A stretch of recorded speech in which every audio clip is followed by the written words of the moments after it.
And let's bring in tonight's panel who can editorialize with their own opinions about these things. Three Fox News contributors joining me here in New York, Monica Crowley and Margaret Hoover, and from L.A., Leslie Marshall. So, Leslie, we have seen this furious display of emails from HHS. We've been getting them all afternoon. The story is wrong. The new law provides the story is wrong. And then we get this long memo saying that the story is wrong. We just heard from John Bussey, the Wall Street Journal. I believe John Bussey as opposed to the bureaucrats in D.C. The story was not wrong.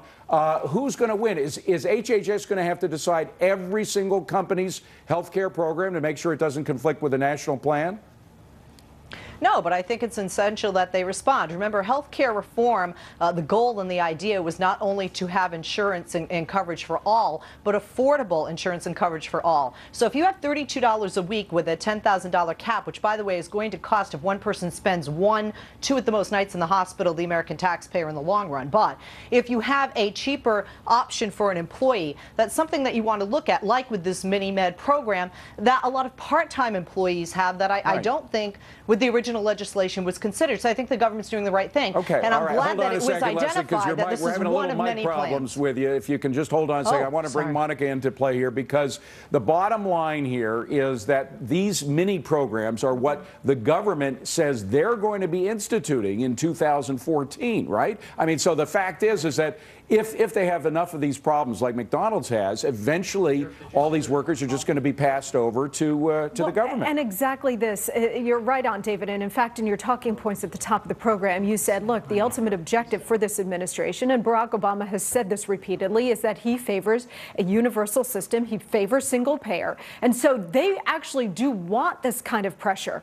They want this kind of pressure where companies are now going to be forced to either pay the fine, dump all these employees out there somewhere, so that the pressure does exist. They're going to dump them on the taxpayers, right? Of course. But again, to your point at the beginning of the show, talk about unintended consequences. Right. What this is doing is, for a 3-year period, taking the people at the bottom of the economic ladder and saying, sorry, there's no answer for you. And what we were told when Obamacare, 2,700 pages, 3 days before it was passed, what we were told it would have in it is lower health care, more access for everyone. And that is clearly not the case. Leslie, the problem that I see with this is that we do not lend ourselves. America is not a country of one-size-fits-all economic plans. That's why these socialist-oriented plans, like I think this national health care bill is, don't work here, because there's so many individual plans out there that companies have come up with, some of them extremely creative. Not only like McDonald's, Whole Foods has a plan that's great for starting workers to make minimum pay. This new one-size-fits-all plan doesn't fit all that.